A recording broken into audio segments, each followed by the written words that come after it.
What's going on? Want to do a little gear review today. Kind of doing something different. Comparing 3 different hollow bodies in my collection at 3 different price points. The first one on the list, right here, my Dean Palomino. Seafoam green. Got the binding on the F-hole.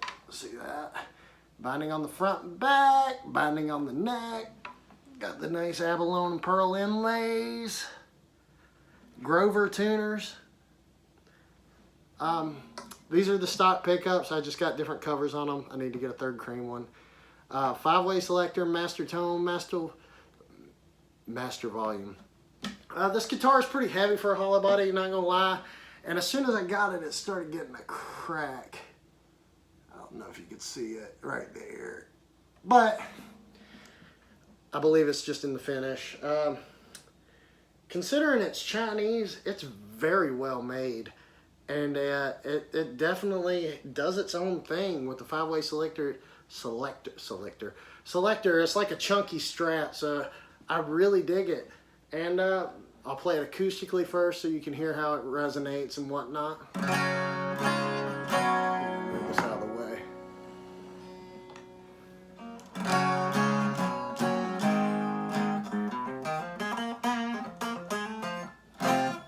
Okay, let's turn her on.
Position 4.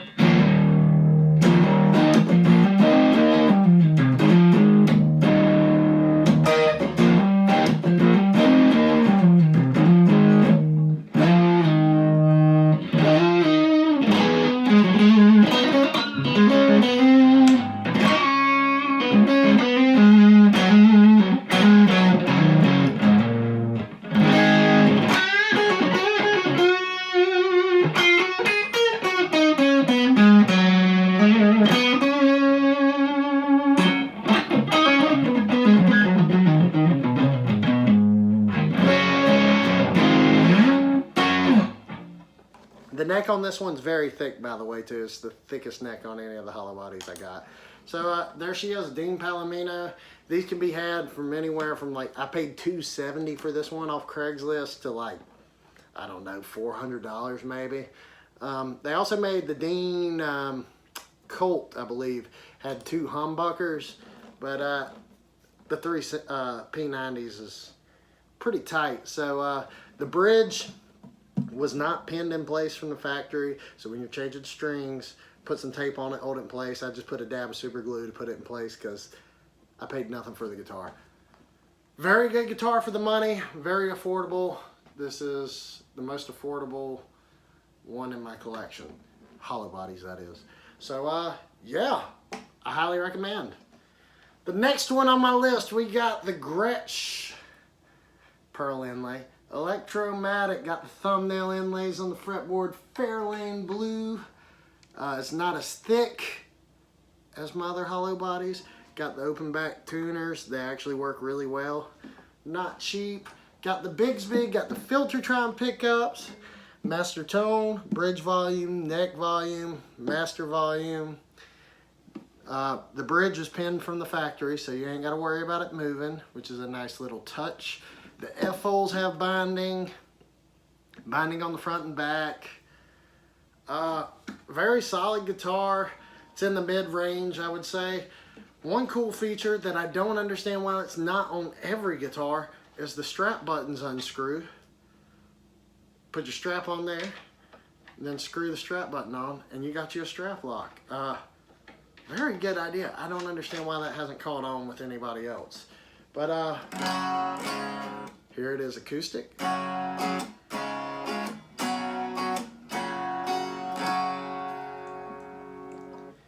These pickups aren't as hot as the P90s and the Dean, but they're their own thing, and it's the only guitar that I have that sounds like this. So,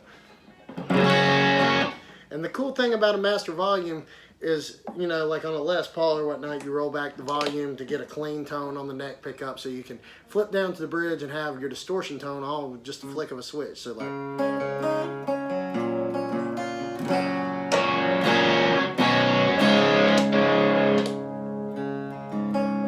Well, on this, if you want the middle position to roll back the volume and clean it up, you can do it without having to tinker with more knobs. So.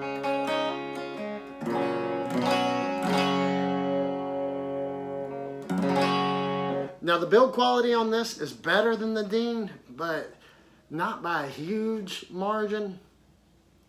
The neck's a little smaller. It feels a little bit better than the Dean, but the Dean's pretty dang good, especially for what you pay. So.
Now this guitar is going to set you back, I don't know, you probably get a used one for $500 or so, but like $500 to $800-ish. So it's a pretty good mid-range option, and it's got the Bigsby, which is also a lot of fun. Now my favorite and most expensive Hollowbody that I own is this one right here. It's a 1978 Kalamazoo made ES 175D. It's all stock, I believe. Anyway, it does not have the binding on the F-holes. Got the binding on the front and back, binding on the neck. It's sunbursted absolutely everywhere it could possibly be sunbursted. Top of the headstock, sides of the headstock, back of the neck, all over the body. It looks like a bumblebee. It's the lightest of the three Hollowbodies I have. It's got the split parallelogram mother of pearl inlays, the 70s style headstock with the volute and the Gibson tuners. Very, very nice made instrument, and it's probably my favorite instrument I have with humbuckers. It just sings. Now the strings are a little old on this one compared to the other one, so it's a little deader acoustic, but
good medium-sized neck on this. Nothing too huge.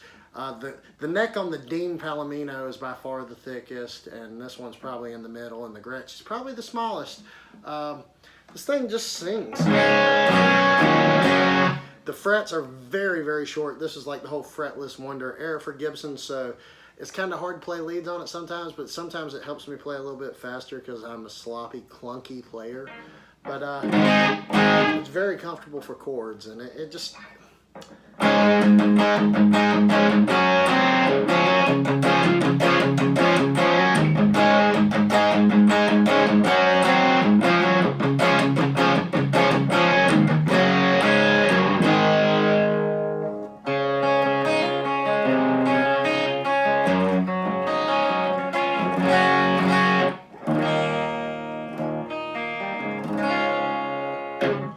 Go to the middle position.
It just sings. It feels so good.